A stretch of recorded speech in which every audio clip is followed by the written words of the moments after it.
வணக்கம் நேர்களே, இது உங்கள் ஜியா+ தொலைக்காட்சி வழங்கும் அச்சுமசலும் நேரலை நிகழ்ச்சி. நாளேடுகளில் வெளிவரும் முக்கிய செய்திகளை அடுத்து அலசுவதே இந்த நிகழ்ச்சியின் நோக்கம். அந்த வகையில் இன்று நம்முடன் இணைந்திருக்கிறார் திரு ஆர் வெங்கடேஷ் அவர்கள், பத்திரிகையாளர்.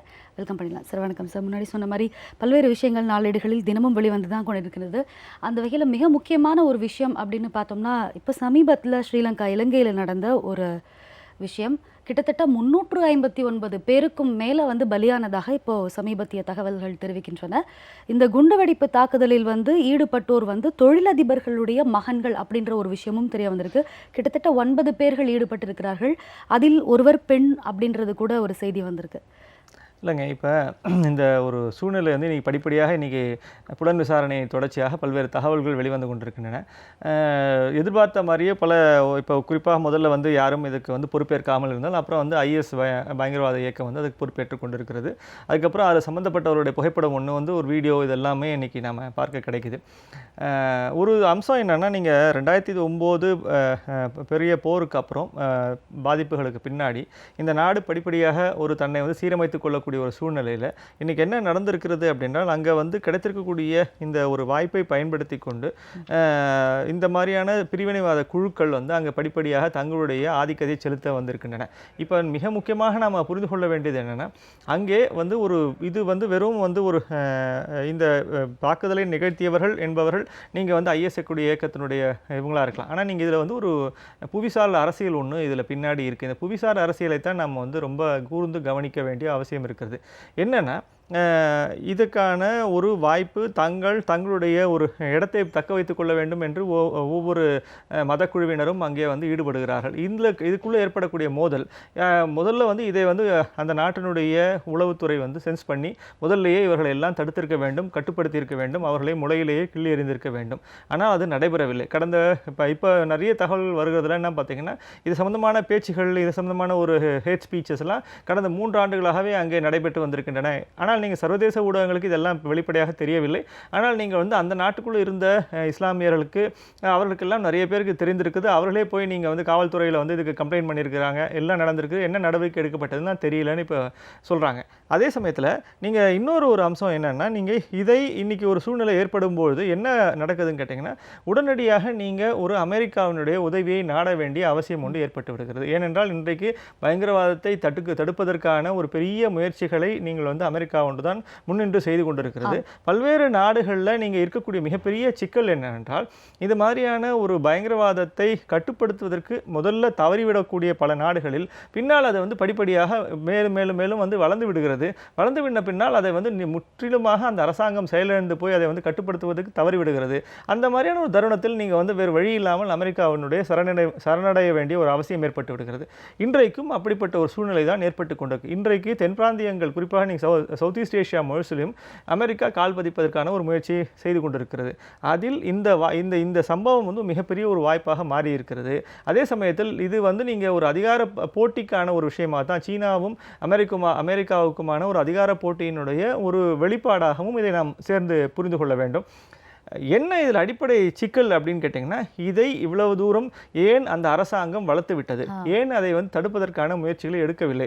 தெரிந்தே அவர்கள் இதை தவற விட்டு விட்டார்களா? அல்லது இன்றைக்கு இப்படிப்பட்ட ஒரு பெரிய ஒரு சம்பவம் நடந்துவிடும் என்று அவர்கள் எதிர்பார்க்கவில்லையா?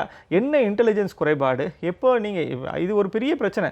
இப்போ இதுக்கப்புறம் நீங்கள் அவர்கள் ஒரு பெரிய போரிலிருந்து மீண்டு வருவது என்பதை போன்றது, திருப்பி இந்த மாதிரியான ஒரு அச்சத்திலிருந்து மீண்டு வருவது. இப்போ என்னாகும்? இது ஒரு நிரந்தரமான ஒரு அச்சத்தை, உயிர் பயத்தை அந்த மக்கள் மத்தியில் ஏற்படுத்தி விட்டது.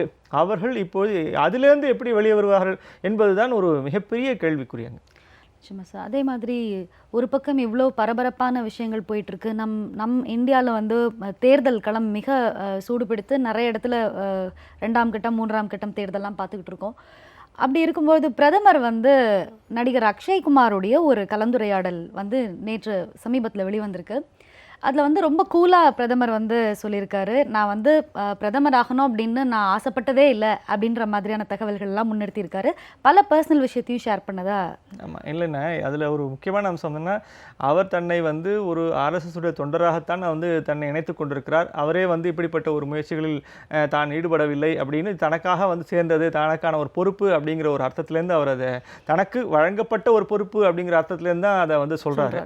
ஆனால் நான் அப்படி நினைக்கல. அவர் தன்னை ப்ரிப்பேர் பண்ணி கொண்டு தான் இருந்தார் பல ஆண்டுகளாக அப்படிங்கிறது தான். ஏன்னா நீங்கள் குஜராத் முதல்வராக ஆவதற்கு முன்னிலிருந்தே அவருக்கான ஒரு நீங்கள் அவருடைய கடந்த ஒரு 25 ஆண்டுகால 30 ஆண்டுகால அரசியலை பார்த்தீங்கன்னா படிப்படியாக தன்னை முழுமையாக கட்சி அமைப்புகளோடு தன்னை ஐக்கியப்படுத்தி கொண்டு அதில் பணியாற்றி படிப்படியாக எல்லா தலைவரோடும் பணியாற்றி வேறு இடத்துல தனக்கான ஒரு முத்திரையை பதித்து கொண்டு இந்த அவர் வந்து பிரதமராக கனவும் வேணால் கனவாக இருக்கலாமே தவிர நிச்சயமாக அரசியல் ரீதியாக தன்னை உறுதிப்படுத்தி கொள்ள வேண்டும் என்ற முயற்சி அவருக்கு கண்டிப்பாக இருந்திருக்கிறது. அந்த முயற்சியினுடைய தொடர்ச்சி தான் நீங்கள் அது ஒவ்வொரு இடமாக நீங்கள் அவர் வந்து வளர்ந்து வந்திருக்கிறார். அதனால் அந்த ஆஸ்பிரேஷன் இல்லை அப்படிங்கிறது வேணால் நீங்கள் மேபி எனக்கு அந்த கனவு இல்லை, நான் வந்து பிரதமர் ஆவேன்னு நினச்சி பார்க்கலன்னு வேணால் சொல்லலாமே தவிர, ஆனால் அந்த ஒரு ஆஸ்பிரேஷனலோடு தான் அவர் வந்து நிச்சயமாக பயணம் செய்திருக்கிறார் தான் என்னால் புரிந்து கொள்ள முடியுது. அவருடைய இந்த கடந்த 30-40 ஆண்டு கால அரசியல் வரலாறும் அதைத்தான் சொல்கிறது. ஒவ்வொரு இடமாக அவர் வெற்றி பெற்று வந்து அடுத்த கட்டத்துக்கு நகரும் போது அப்படின்னா நீங்கள் வந்து அரசியலேருந்து முற்றிலும் தன்னை வந்து வெளியே வைத்து கொண்டிருக்கலாம். ஆனால் அப்படி இல்லை. அவர் முழுமையாக தன்னை அரசியல்வாதியாக தான் வளர்த்து கொண்டிருக்கிறார். அரசியல்வாதியாக வளர்த்து கொண்டதோட தொடர்ச்சி தான் இன்றைக்கி நீங்கள் வந்து இப்படிப்பட்ட ஒரு இடத்துக்கு வந்து அவர் அந்த உயரம் என்பது அவருக்கு கிடைத்திருக்கிறது. அந்த உயரத்தை மேபி எதிர்பார்க்காமல் இருந்திருக்கலாம். தனியாக கட்சியாக மட்டும் வந்து கட்சி பணியை மட்டும் செய்து கொண்டிருக்கணும் என்று நினைச்சிருப்பாரா இருக்கும். ஆனால் மேபி அந்த உயரமும் கூடவே சேர்ந்து கிடைத்திருக்கிறது தான் அதில் முக்கியமான விஷயம். இல்லை சார், இந்த டைமில் இந்த மாதிரியான ஒரு இன்டர்வியூ கொடுத்துருக்காரு, இதுதான் அரசியல் டாக்டிக்ஸா? ஆமாம், அது வந்து நீங்கள் பொதுவாக எல்லாருமே இப்போ நீங்கள் கடுமையாக இவரை வந்து மோடியை வந்து விமர்சித்து கொண்டிருக்கக்கூடிய சூழ்நிலையில் அவருக்கு வந்து ஒரு பெரிய தன்னை தக்க வைத்து கொள்ள வேண்டும், தனக்கான ஒரு இடம் வேண்டும், தான் வந்து ஒரு அரசியலில் வந்து தொடர்ச்சியாக இருக்க வேண்டும் அப்படின்னு எல்லாரும் வந்து விரும்புகிறாரு. அவருக்கு வந்து ஒரு பெரிய ஒரு பவர் மாங்கரிங் இருக்குது, அவருக்கு ஒரு பெரிய அதிகார விருப்பம் இருக்கிறதுலாம் நம்ம தொடர்ச்சியாக விமர்சனம் வைக்கக்கூடிய சூழ்நிலையில் எனக்கு அப்படிப்பட்ட ஒரு எண்ணம்லாம் இல்லவே இல்லை. நான் வந்து எனக்கு கொடுக்கப்பட்ட வேலை இது, நான் அதனால் இதை செய்கிறேன் அப்படின்னு ஒரு தொனியை வந்து நீங்கள் மக்கள் மத்தியில் கொடுக்கணும். அதாவது இது வந்து நீங்கள் அதாவது என்ன அர்த்தம்னா, இன்கேஸ் நாளைக்கு நீங்கள் வந்து என்னை நீங்கள் அடுத்த தடவை பிரதமராக தேர்ந்தெடுக்கலைனாலும் எனக்கு அதனால் ஒன்றும் பெரிய நஷ்டம் கிடையாது, நான் சாதாரணமாக இருக்கக்கூடிய மனிதனாக நான் திருப்பி கட்சி பணிகள் ஆற்றுவதற்கு நான் போய்விடுவேன் அப்படின்லாம் இதுக்கு நீங்கள் பல அர்த்தங்கள் சொல்லலாம். அதாவது ஒரு கேஷுவலான ஒரு டாக்கினுடைய பின்புலம் என்னன்னா, இது நான் ஆசைப்பட்டு நான் இதை பற்றி ரொம்ப விருப்பப்பட்டு இது மேலே ரொம்ப அப்படியே தீவிரமாக முயற்சி செய்தெல்லாம் நான் ஒன்றும் வரல. மக்களாக நீங்கள் எனக்கு கொடுத்த வாய்ப்பு இதை நான் பயன்படுத்திக்கிறேன். எனக்கு ஒன்றும் பெரிய அதாவது நீங்கள் நிறைய பேருக்கு இந்த விமர்சனம் அங்கேருந்து தான் வருது. இவருக்கு பண்ணக்கூடிய எல்லா விஷயங்களும், கட்சி செய்யக்கூடிய அத்தனை விஷயங்களும் அவரை முன்னிலைப்படுத்தி மட்டுமே செய்யப்படுகிறது. அவர் தான் ஒரே தலைவராக காட்டப்படுகிறார், அவர் தான் எல்லா இடத்துலையும் வந்து அந்த ஒரு பவர் மாங்கரிங் இருக்குன்னு சொல்கிறாங்க இல்லையா, அது இல்லைன்னு நிரூபிப்பதற்காக சொல்லப்பட்ட ஒரு இன்டர்வியூவாக தான் நான் இதை பார்க்குறேன். மக்களுக்கு இது மூலமா ஒரு மெசேஜ் கொடுக்குறாரு. நிச்சயமாக மக்களுக்கு மிக தெளிவாக நான் இந்த இடத்துல வேலை செய்வதற்கு இருக்கேன், அவ்வளோதான். ஆனால் நீங்கள் வந்து அதை வந்து நான் ஏதோ தனிப்பட்ட ஆர்வத்தினால இதை நான் ஈடுபட்டு நான் செய்கிறேன் நீங்கள் எதிர்பார்க்காதீங்க. அதை நான் செய்யலை, எனக்கு இப்படிப்பட்ட வாய்ப்புகள் வந்தேன்னா அந்த வாய்ப்புகளை பயன்படுத்தி கொண்டு நான் வந்திருக்கிறேன். வாய்ப்புகளை வந்து எனக்கு நீங்கள் வழங்கியிருக்கீங்க, நீங்கள் அடுத்த தடவை வழங்கணுமா வேண்டாமா என்பது உங்களுடைய முடிவு அப்படிங்கிறது அவருடைய சாய்ஸ். ஒரு வகையில் இது ஸ்ட்ராட்டஜிக்கலி ரைட்டும் கூட. ஆக்சுவலாக நீங்கள் வந்து அப்படி ஒரு லெவலில் நான் எப்படி சொல்கிறேன்னா, இது மக்கள்கிட்ட நிறைய விஷயங்களில் போய் சேரும். அதாவது உண்மையிலே வந்து தன்னை வந்து ஒரு இன்றைக்கி இருக்கக்கூடிய அரசியல்வாதிகள் முழுமையாக தாங்கள் அதை வந்து நான் ஒரு சேவையாக பார்க்கிறேன் என்று சொன்னாலும் அதை ஒரு தொழிலாக பார்க்கக்கூடியவர்கள் தான் நிறைய பேர் இருக்காங்க. அப்போ அது தொழிலாக நான் பார்க்கவில்லை, இதை வந்து ஒன்று கட்சி பணியாக பார்த்துக்கொண்டேன், அந்த ஆட்டோமேட்டிக்காக எனக்கு இப்படிப்பட்ட ஒரு இடமும் உயரமும் வந்து சேர்ந்தது அப்படின்னு சொல்லும்போது அவர் மக்கள் மத்தியில் ஒரு சின்ன ஒரு நம்பிக்கை ஒன்று வரும். ரைட்டு, இப்போ இவர் இது ஒன்றும் விருப்பப்பட்டு ஒன்றும் வரல, நம்ம ஆட்டோமேட்டிக்காக அவருக்கு கொடுத்துருக்கோம், அதனால் அவருடைய பொறுப்புக்கு வந்திருக்காரு அப்படிங்கிற மாதிரியான ஒரு தோற்றத்தை கிரியேட் பண்ணுறதுக்கு நிச்சயமாக இந்த இன்டர்வியூ வந்து பயன்படும். அதில் அந்த இன்டர்வியூ இன்னொரு வார்த்தை கூட சொல்லியிருக்காரு, சிஎம்ஆர் வரைக்கும் முன்னாடிக்கு வரைக்கும் கூட எனக்கு வந்து வங்கிகளில் வந்து கணக்குகளே கிடையாது அப்படின்ற ஒரு விஷயத்தையும் சொல்லியிருக்காரு. ஆமாம், நிறைய சொல்லியிருக்காரு. அதாவது இன்ஃபேக்ட் அது வந்து தான் வந்து நேரடியாக ஒரு அரசியல்வாதியாக ஒரு நாட்டின் தலைவராக வருவதற்கெல்லாம் பெரிய ஆசையெல்லாம் படவே இல்லை அப்படிங்கிறத மெசேஜ். ஆக்சுவலாக அந்த மெசேஜ் வந்து ஒரு சாதாரணப்பட்டவங்ககிட்ட போய் கம்யூனிகேட் ஆகும். இவரை பற்றி இருக்கக்கூடிய எதிர்கட்சிகள் சொல்லப்படக்கூடிய விமர்சனங்கள் எல்லாமே அவரை தனி நபராக ஒற்றை ஆளாக அவர் தான் ஏதோ அத்தனையும் தீர்த்து விடுவார் என்று நீங்கள் வந்து பாஜக முன்னிறுத்துகிறது அப்படின்னு தானே இவங்க எல்லாரும் எதிர்த்தரப்பு எல்லாரும் விமர்சனம் வைக்கிறாங்க. நான் அப்படி பாருங்கள், நான் ரொம்ப காமன் மேன், எனக்கு வந்து பேங்க் அக்கௌண்ட் கூட கிடையாது, நான் வந்து ஒன்றும் பெரிய பிரைம் மினிஸ்டர்லாம் ஆகணும்னு ஆசைப்படல அப்படின்லாம் நீங்கள் சொல்லும்போது அது வந்து ஒரு சர்டன் செக்ஷன்ஸில் போய் கண்டிப்பாக ரீச் ஆகும். நிச்சயமா சார். அதே மாதிரி 4 சட்டமன்ற தொகுதி இடைத்தேர்தல் தமிழகத்தில் மே 19ஆம் தேதி நடக்கிறது. அதில் வந்து அம்மா மக்கள் முன்னேற்ற கழகத்திற்கு பரிசு பெட்டகம் சின்னமே ஒதுக்கப்பட்டிருக்கு. இது தேர்தல் வந்து நீங்கள் சொன்ன லாஸ்ட் டைம் வந்து ஒரு ஜட்மெண்ட் இதும்போதே நீங்கள் பார்த்தீங்கன்னா ஒரே காமன் சின்னத்தை நீங்கள் வழங்குங்கன்னு வந்து உச்சநீதிமன்றம் கேட்டுக்கொண்டது. அப்போவே நீங்கள் வந்து பரிசு பெட்டகம் வந்து அந்த 18 தொகுதிகளுக்கும் ப்ளஸ் 50 இந்த தொகுதிகளுக்கும் சேர்த்து வந்து வழங்கப்பட்டது. ஆக்சுவலாக இந்த நாடாளுமன்ற தேர்தலுக்கும் சேர்த்து வழங்கப்பட்டது. அண்டு ரொம்ப பிரமாதமாக அந்த சின்னத்தை கொண்டு போய் மக்கள் மத்தியில் இன்றைக்கி அந்த டிடிவி தினகரன் அவர்கள் அவருடைய கட்சியினர் வந்து கொண்டு போய் சேர்த்துருக்குறாங்க. அப்போ அதனால் அந்த ஒரு அட்வான்டேஜ் ஒன்று ஏற்கனவே இருக்கிறது. அந்த அட்வான்டேஜை இந்த 4 இடைத்தேர்தலையும் பயன்படுத்தி கொள்ள வேண்டும் என்ற எதிர்பார்ப்பு இன்றைக்கி இருக்கிறது. அதைக்கு தான் இன்றைக்கி வந்து இந்த அந்த ரூல் ஒன்று இருக்குது ஏற்கனவே. ஸோ அதனால் நீங்கள் அதை வந்து காமனாக அந்த சின்னத்தை இன்றைக்கி கொடுத்துருக்குறாங்க. இவங்களுக்கு இன்னொரு அட்வான்டேஜ்னா ஏற்கனவே இப்போ இந்த 18 தொகுதிகளிலும் ப்ளஸ் நீங்கள் 40 தொகுதிகள் 40 நாடாளுமன்ற இதுலேயும் தேர்தலையும் நீங்கள் அதை ஏற்கனவே ப்ரமோட் பண்ணிட்டாங்க. ஸோ அந்த சின்னத்தை வந்து இன்னைக்கு பயன்படுத்துவதற்கான ஒரு வாய்ப்பு ஒன்று அம்மா மக்கள் முன்னேற்ற கழகத்துக்கு கிடைத்திருக்கு. எனக்கு இன்னொரு இதில் முக்கியமான விஷயம் நான் வந்து என்னென்னா, இந்த தேர்தல் வந்து இந்த சின்னங்களை எல்லாம் கடந்த ஒரு தேர்தலாகத்தான் இருக்க போகுதுன்னு தான் நான் வந்து மிக முக்கியமாக பார்க்குறேன். இந்த தடவை வந்து மிக தெளிவாக ஐடியாலஜிஸ் ஆளுமைகள் இவர்களை சார்ந்து தான் இன்னைக்கு வந்து இன்ஃபேக்ட் டிடிவி ஆல்சோ அதை தான் சொல்லிகிட்டே இருக்கார் ஃபர்ஸ்ட்ல இருந்து. இது வந்து சின்னம் அப்படிங்கிறது ஒரு பெரிய பிரச்சனையே கிடையாது இந்த காலத்தில். இந்த தடவை என்னென்னா மிக தெளிவாக நீங்கள் வைக்கக்கூடிய மக்கள் முன்னாடி இருக்கக்கூடிய பிரச்சனைகள் சார்ந்து இருக்கக்கூடிய ஒரு யார்கிட்ட நிற்கணும், யாரோட நிற்க. இப்போ நாடாளுமன்ற தேர்தல் அப்படின்னும் போது மிக தெளிவாக இந்த மோடி அரசாங்கம் தொடர வேண்டுமா தொடரக்கூடாதா என்பதற்கான வாக்கு அங்கே. அதே சமயத்தில் தமிழகத்தினுடைய தேர்தல் வரும்போது தமிழகத்தினுடைய இந்த 18 இடைத்தேர்தல் ப்ளஸ் இந்த 4 வரும்போது இங்கே தமிழக அரசினுடைய ஒரு எதிர்காலத்தை ஒரு நிர்ணயிக்கக்கூடிய தேர்தலாகவும் இது அமைந்திருக்கிறது. அப்படின்னும் போது மிக தெளிவாக இந்த இடத்துல எல்லாம் வந்து என்னன்னா, இது இந்த அரசாங்கத்தின் மீதான விமர்சனம், இது இந்த அரசாங்கத்தின் மீதான ஒரு வாக்கு அப்படின்னு வரும்போது மக்களுக்கு மிக தெளிவாக நீங்கள் இன்னைக்கு வந்து இப்போ நீங்கள் நாடாளுமன்ற தேர்தலில் போடும்போது ஒவ்வொரு தொகுதியிலும் ஒரு 30 பேர் 28 பேர் 40 பேர் இருந்தாலும் அவர்கள் தங்களுக்கு உரிய கட்சியையும் தங்களுக்கு தெரிந்த அந்த ஒரு என்ன சொல்கிறது அந்த ஒரு நபரையும் நீங்கள் நபர்களையும் கொண்டு போய் யார் வேட்பாளரையும் கொண்டு போய் சேர்த்துட்டாங்க.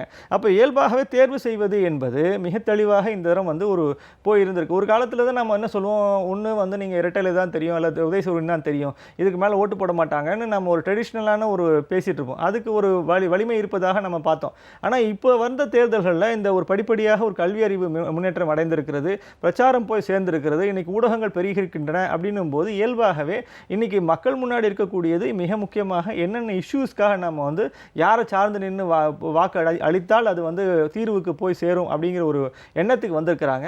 அதனால் நீங்கள் இன்ஃபேக்ட் இவருக்கு கிடைத்திருக்கிறது என்பது ஒரு நல்ல அம்சம் தான். நீங்கள் அதே அந்த கண்டினியூட்டி ஒன்று கிடைக்கும். பரிசு பெட்டகம் அப்படின்னா இந்த கட்சிக்கானது அப்படின்ற ஒரு இது கிடைச்சிக்கும்.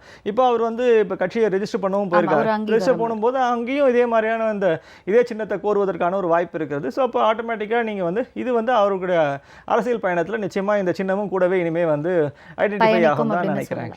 Again coming back to the Modi,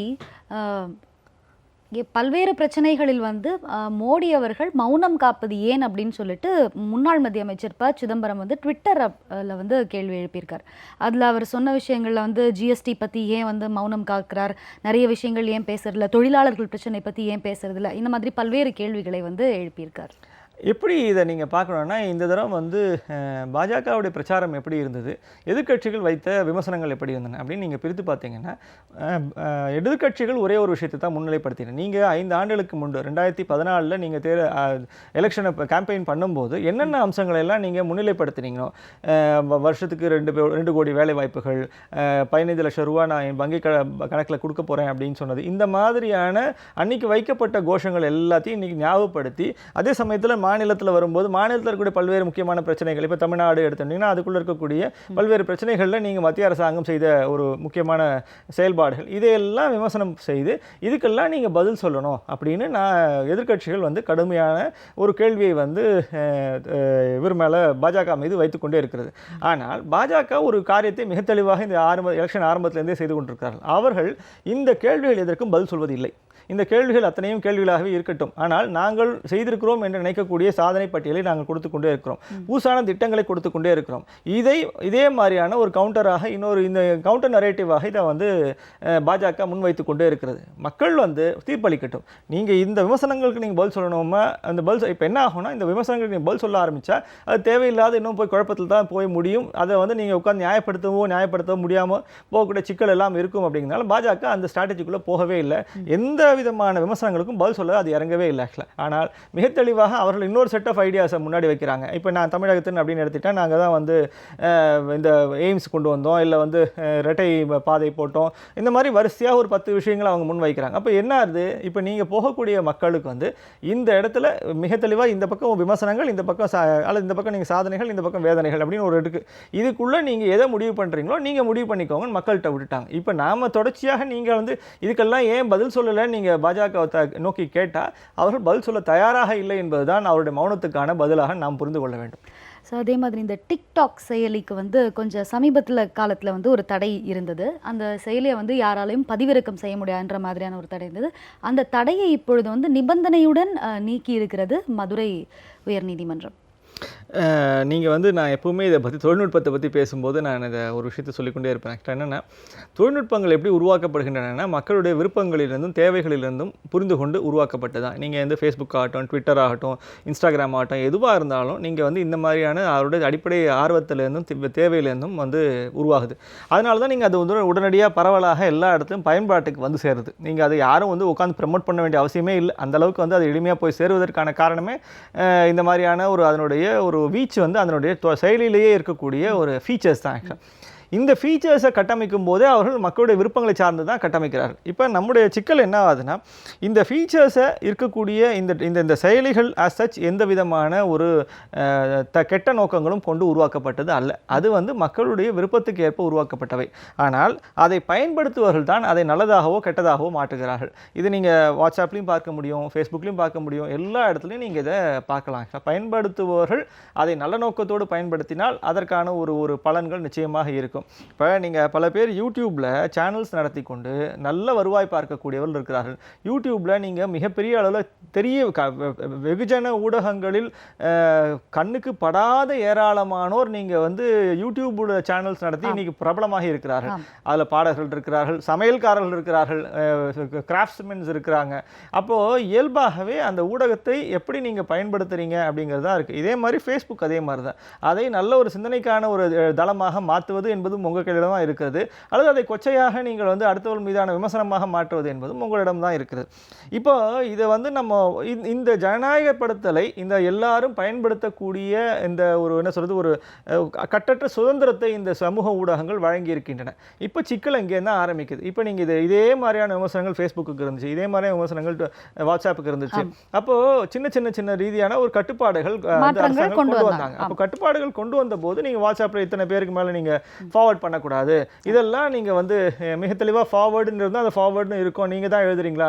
இன்னொன்று புரிதலும் கொண்டு வந்தாங்க. என்னென்னா, ஃபார்வர்டு நீங்கள் பண்ணினாலும் அதுக்கு நீங்கள் தான் பொறுப்பு. ஏன்னா அது நீங்கள் விருப்பப்பட்டு நீங்கள் அந்த சொல்லப்படக்கூடிய கருத்தை ஏற்றுக்கொண்டு தான் நீங்கள் வந்து ஃபார்வர்ட் பண்ணுறீங்களே தவிர, நீங்கள் வந்து நான் ஃபார்வர்ட் பண்ணிட்டேன் எனக்கு தெரியாது அப்படின்னு நீங்கள் சொன்னீங்கன்னா அதை வந்து யாரும் ஏற்றுக்கொள்வதே கிடையாது. அப்போது அந்த பொறுப்புணர்வு என்பது தான் இதில் அடிப்படையான ஒரு விஷயம். இப்போ இன்றைக்கி டிக்டாக்குக்கும் அதே மாதிரியான ஒரு சூழ்நிலை தான். இந்த செயலி வந்து ஒரு செட் ஆஃப் மக்களுடைய விருப்பத்தை நீங்கள் நிறைவு செய்யக்கூடிய அம்சங்கள் கொண்டிருக்கிறது. என்ன இதில் சிக்கல் இருக்குது அப்படின்னு பார்த்தீங்கன்னா, அதில் ஒரு ஆபாசமான கண்டென்ட் வந்து எக்கச்சக்கமாக உழவுது. அதில் போடக்கூடிய பாடலாகட்டும், அதில் இருக்கக்கூடிய பல்வேறு விதமான நடனங்களாகட்டும், இதெல்லாம் பார்க்க சகிக்காமல் இருக்குது அப்படிங்கிறதும், இது நம்முடைய கலாச்சாரத்துக்கு மிகப்பெரிய இழிவை ஏற்படுத்துகிறது என்பதும் அதில் இருக்கக்கூடிய மிகப்பெரிய விமர்சனங்கள். இப்போ அதுக்காக நீங்கள் டபக்குன்னு அதனுடைய ஒரு என்ன சொல்கிறது, மொத்த செயலையுமே நீங்கள் நிறுத்த முடியுமான்னா நிறுத்தவே முடியாது. ஏன்னா நீங்கள் ஒரு பகுதியில் வேணால் நீங்கள் வந்து அதுக்கு தடை போட்டு செய்யலாமே தவிர, நீங்கள் அதை வந்து பல்வேறு விதமாக இப்போ நீங்கள் டிக்டாக்னு சொல்லக்கூடியது நீங்கள் வேறு இன்றைக்கி அதனுடைய ஒரு பை ப்ராடக்ட்ஸாக வேறு செயலிகளும் உருவாக ஆரம்பித்து விட்டன. அதே மாதிரி இருக்கக்கூடிய பல்வேறு விஷயங்கள் வர ஆரம்பித்து. அப்போது இதில் இருக்கக்கூடிய முக்கியமான விஷயம் என்னென்னா, நீங்கள் ரெஸ்ட்ரிக்ஷன்ஸை கொண்டு வர முடியும். அதில் நீங்கள் மாதிரியான ஒரு மோசமான கண்டென்ட் இருந்தால் அதை வந்து எப்படி தடுப்பது. இதில் மிக முக்கியமான ஒரு அம்சத்தை நம்ம சேர்த்து புரிந்து கொள்ளணும். இது வந்து நீங்கள் ஒரு பத்திரிகை ஊடகம் மாதிரி ஒரு ஆசிரியர் என்பவர் அங்கே இருந்து இதை கண்காணித்து எது வர வேண்டும் எது வரக்கூடாது என்பதற்கான தணிக்கை முறைகள் அங்கே கிடையாது.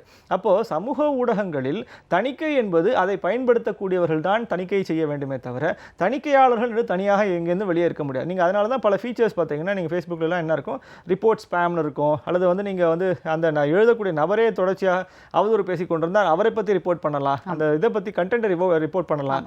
இது மாதிரியான நிறைய ஃபில்டர்ஸை உருவாக்க முடியும். அப்போது அந்த இடத்துல யார் வந்து கண்டென்ட்டை கிரியேட் பண்ணுறாங்களோ அவங்க தான் அதனுடைய தணிக்கையாளர்களாக மாற முடியும். அப்போது இதே லாஜிக் தான் இன்னைக்கு டிக்டாக்குக்கும் பொருந்தும். இல்லை சார், டிக்டாக் செயலியே தன்னைத்தானே இனிமேல் தணிக்கை செய்து கொள்ளும். இந்த மாதிரியான அன்வான்ட் கண்டென்ட் ஏதாவது நீங்கள் அப்லோட் பண்ணீங்கன்னா அதுவே ஆட்டோமேட்டிக்காக அதுலேருந்து நீக்கிடும்னு சொல்லியிருக்காங்க. அதை வந்து இருக்கக்கூடிய டெக்னாலஜிக்கெலாம் அது வந்து பெரிய சாத்தியம் இல்லைம்மா.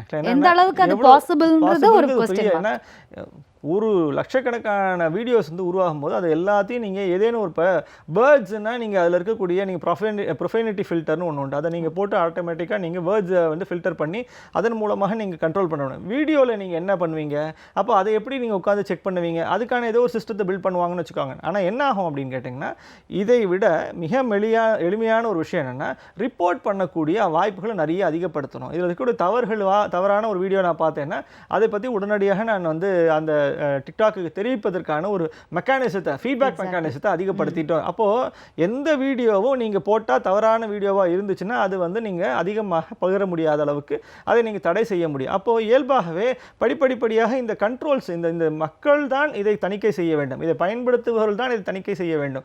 அவர்களுடைய தணிக்கையின் மூலமாக தான் இன்னொன்று இந்த மாதிரியான நபர்கள் படிப்படியாக புறக்கணிக்கப்பட வேண்டும். இந்த மாதிரி தவறான வீடியோஸை போட்டுக்கொண்டே இருக்கக்கூடியவர்கள் புறக்கணிக்கப்பட தொடங்கும் போது, அதாவது சமூகத்தில் தங்களுக்கு ஒரு பெரிய அங்கீகாரம் இருக்குது, தாங்கள் வந்து பெரிய அளவில் ரசிக்கப்படுகிறோம், தங்கள் வீடியோ அதிகமாக பகிரப்படுகிறது என்ற ஒரு மாயை ஒன்று இருக்குல்ல, அது ஒரு பெரிய போதையை உருவாக்கிறோம்.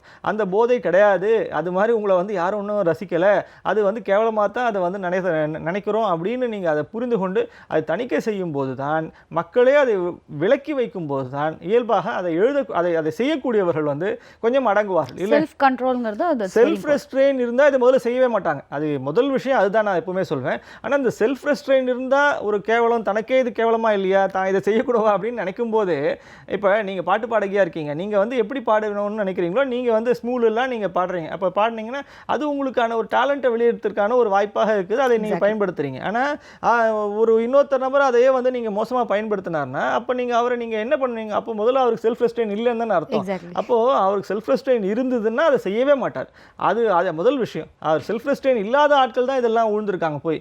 அப்போது அவங்களுக்கு சுய கட்டுப்பாடு இல்லாதவர்கள் இப்போ செய்யக்கூடிய தவறுகளை சமூகம் தான் திருத்த வேண்டும், சமூகம் தான் திருப்பி தணிக்கை செய்ய வேண்டும், சமூகம் தான் அவர்களை முற்றிலுமாக ஒதுக்கி வைத்து அவர்களுக்கான எந்த விதமான அங்கீகாரத்தையும் கொடுக்காமல் விலக்கி வைக்க வேண்டும். இப்படி செய்ய தான் ஓஹோ இது தவறு போல இருக்குது, இது மக்கள் ரசிக்கவில்லை போல இருக்கிறது, இதை நாம் செய்யக்கூடாது என்ற உணர்வு அதை மாதிரியான விஷயங்களை செய்ய நினைப்பவர்களுக்கு போய் சேருமே தவிர, நல்ல கண்டென்ட் தான் நாங்கள் அக்செப்ட் பண்ணுவோம், நல்ல கண்டென்ட்டை தவிர வேறு எதுவும் அக்செப்ட் பண்ண மாட்டோம்னு ஒரு இடத்த நீங்கள் உருவாக்கி பாருங்கள். அதை வந்து திருப்பி மக்கள் தானே உருவாக்கணும். அப்போ அதை செய்ய ஆரம்பிக்கும் போது இயல்பாகவே இது எல்லாமே முற்றிலும் காணாமல் போய்விடுமே. சார், அதே மாதிரி வழக்குகளினுடைய புலன் விசாரணை தரத்தை மேம்படுத்த தனிக்குழுவை வந்து அமைக்க வேண்டும் அப்படின்னு சொல்லிட்டு சென்னை உயர் நீதிமன்றம் உத்தரவு பிறப்பித்திருக்கிறது.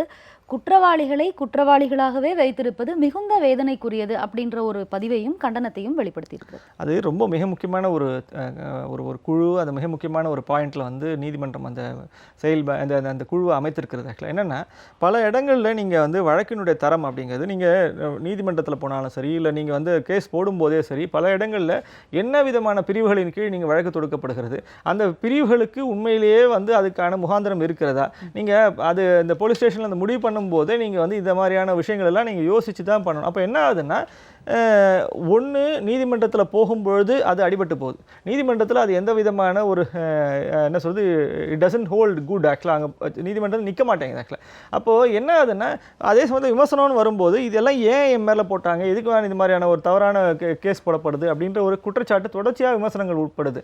அப்போது இது எல்லாம் பார்க்கும்போது அப்போ நீங்கள் அடிப்படையாக ஒரு குழுவை அமைத்திருக்கிறாங்க. அந்த குழு வந்து நீங்கள் முன்னாள் இவங்க காவல்துறை அதிகாரிகள் இவங்களெல்லாம் கொண்டு கொண்ட ஒரு குழு அமைத்து நீங்கள் என்ன சொல்கிறாங்கன்னா, எப்படிப்பட்ட வழக்குகளை இன்னும் வழக்குகள் வலிமையாக இருக்கணுன்றது மாற்று கருத்து கிடையாது. அப்போ தான் நீங்கள் வந்து தண்டனைக்குரிய குற்றங்களை சரியாக நீங்கள் கையாள முடியும். இதே சமயத்தில் தவறாக போட்டு விடக்கூடாது, தவறாக அதை வந்து உள்நோக்கத்தோடு இருந்து விடக்கூடாது, அதை வந்து வழக்கினுடைய தரத்தை மேம்படுத்த வேண்டும். இது அத்தனையுமே நீங்கள் வந்து ஒரு இன்ஃபேக்ட் ரொம்ப கன்சர்ன்டான ஒரு தீர்ப்பாக தான் நான் அதை பார்க்கிறேன். அதை வந்து எப்படி இன்னும் வலிமைப்படுத்துவார்கள் அப்படிங்கிறதுக்கான ஒரு நீங்கள் அந்த குழுவுக்கு தரக்கூடிய ஒரு ஆலோசனைகள் என்ன, அதை எப்படி மேம்படுத்த போகிறாங்க அப்படின்றதுலாம் ரொம்ப கவனம். ஆனால் முதல்ல இப்படிப்பட்ட ஒரு வலிமையாக்க வேண்டும், அந்த கேசஸையே நம்ம வலிமையாக்க வேண்டும், அதை வந்து புரிந்து கொண்டு செய்ய வேண்டும் என்று சொல்கிறதே மிக முக்கியமான ஒரு முயற்சியாக நான் பார்க்கிறேன். ஸோ அதே மாதிரி தயாநிதி அழகிரியினுடைய 40 கோடி ரூபாய் அளவிலான சொத்துக்களை வந்து முடக்கி இருக்கிறது அமலாக்கத்துறை. இது ரொம்ப காலம் தாழ்த்தி செய்யப்பட்ட ஒரு இதுவாக தான் நான் பார்க்குறேன். ஏன்னா நீங்கள் வந்து இது ஒரு 2 ஆண்டு 3 ஆண்டுக்கு முன்னாடியே நீங்கள் இந்த கிரானைட் சம்மந்தப்பட்ட வழக்குகள்லாம் வந்தபோது ஏராளமான அப்போ திரு சகாயம் அவர்கள் வந்து மேற்கொண்ட ஒரு முயற்சியினால் பல்வேறு இடங்களில் நீங்கள் நீதிமன்றமே அவருக்கு வந்து இடம் கொடுத்து நீங்கள் போய் எல்லா இடத்துலையும் நீங்கள் ஆய்வு செய்யலாம்னு சொல்லி ஆய்வு செய்து அந்த ரிப்போர்ட்டு அது தொடர்பாக நிறைய இடங்களில் வந்து பல்வேறு நிறுவனங்களில் போய் அவர் செய்த ஒரு ஆய்வுகளின் தொடர்ச்சியாக யாரெல்லாம் இதில் சம்மந்தப்பட்டிருக்கிறாங்க அப்படிங்கிறது, என்னென்ன நிறுவனங்கள்லாம் சம்மந்தப்பட்டிருக்குது அப்படிங்கிறத பற்றிய ஒரு பெரிய ஒரு பரபரப்பு ஒன்று அப்போ ஏற்பட்டுருந்துச்சு.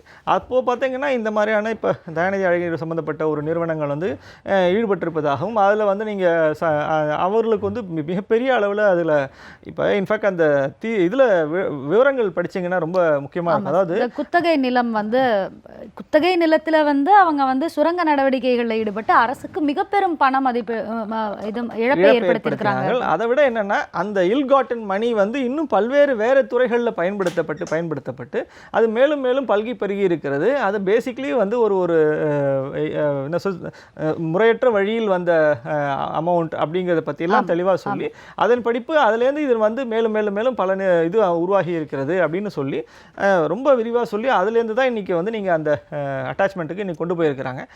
என்னென்னா இப்போ ஆல்மோஸ்ட் இங்கே அரசியல் மாற்றத்தில் கடந்த ஒரு 3 ஆண்டுகளில் 4 ஆண்டுகளில் இதை பற்றி இன்றைக்கி பேசுவார் இல்லாமல் போயிட்டு அது என்ன நடந்து கொண்டு இருக்கிறது, அந்த வழக்கு மீது என்ன விதமான நடவடிக்கை மேற்கொள்ளப்பட்டன, அன்றைக்கி இருந்த ஒரு பரபரப்பு, அன்றைக்கி இதை பற்றி அந்த சகாயத்துடைய அறிக்கை வந்து வெளிவராமல் இருந்தபோது அதை ஊடகங்கள் தான் வந்து தனியே வந்து வெளியே கொண்டு வந்தன. நிறைய விஷயங்கள் சொல்லப்பட்டன, யாரெல்லாம் என்னென்ன விதமான அளவுக்கு அதை பயன்பெற்றிருக்கிறார்கள் என்ற பேச்செல்லாம் இருந்துச்சு. ஆனால் நீங்கள் பார்த்தீங்கன்னா ஆஸ் யூஷுவல் நம்முடைய அந்த இனிஷியலான ஒரு பரபரப்பு, இனிஷியலான ஒரு தகவல்கள் வெளியே வந்து என்னென்னலாம் வந்து நம்ம பேசுகிறோமோ அதெல்லாமே அப்படியே படிப்படியாக மறக்கடிக்கப்பட்டு எல்லாமே காணாமல் போகும்போது இன்றைக்கி நீங்கள் வந்து இடி இந்த மாதிரி ஒரு நடவடிக்கை எடுத்திருக்கிறது. இதை நாம் எப்படி இப்போ புரிந்து கொள்ள வேண்டும் என்றால், இன்றைக்கி தேதியில் இது அட்டாச் பண்ணுறதுனால அவருக்கு ஒன்றும் பெரிய இழப்பு ஒன்றும் கிடையாது. ஆனால் என்ன நடக்கும் அப்படின்னு கேட்டிங்கன்னா, இது ஒரு முகாந்திரம். நாங்கள் அந்த வழக்கில் நாங்கள் சீரியஸாக இருக்கிறோம், நாங்கள் வந்து சும்மா நடவடிக்கை எடுக்காமல் இல்லை என்பதை வந்து சொல்வதற்கான ஒரு முயற்சியாக தான் இதை நான் பார்க்குறேன். மேபி இதுக்கப்புறமாவது இன்னும் ஃபர்தராக இதுக்கான நடவடிக்கைகள் மேம்பட்டால் நன்றாக இருக்கும் தான் நான் எதிர்க்கிறேன். நிச்சயமாக சார், இவ்வளோ நேரம் உங்கள் ஸ்டுடியோவில் வந்து உங்களுடைய தகவல்களை எங்களோட பகிர்ந்தமைக்கு மிக்க நன்றி. வணக்கம். நேயர்களே, இத்துடன் அச்சுமசலும் நேரலை நிகழ்ச்சி நிறைவு பெறுகிறது.